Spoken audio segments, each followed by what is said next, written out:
ദേശീയപാത 66-ൽ രാത്രി സമയത്ത് റോഡരികിൽ വാഹനങ്ങൾ നിർത്തിയിടുന്നത് അപകടങ്ങൾക്ക് കാരണമാകുന്നു. നിർത്തിയിടുന്ന വാഹനങ്ങൾ പാർക്കിംഗ് ലൈറ്റുകൾ ഇടാത്തതാണ് അപകടങ്ങൾ കൂടാൻ കാരണം. തിങ്കളാഴ്ച രാത്രി കുറ്റിപ്പുറത്തിനടുത്ത് പാണ്ടികശാലയിൽ നിർത്തിയിട്ട ലോറിയുടെ പിറകിൽ മറ്റൊരു ലോറി ഇടിച്ച് ലോറി ഡ്രൈവർക്ക് പരിക്കേറ്റിരുന്നു.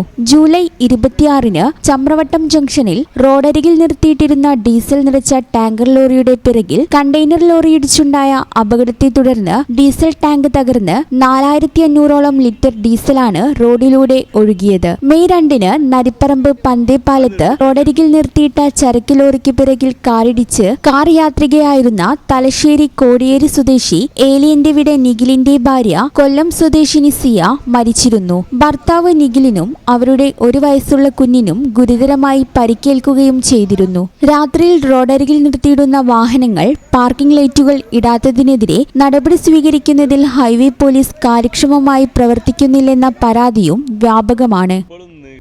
ഈ ചാനൽ ന്യൂസ് കുറ്റിപ്പുറം.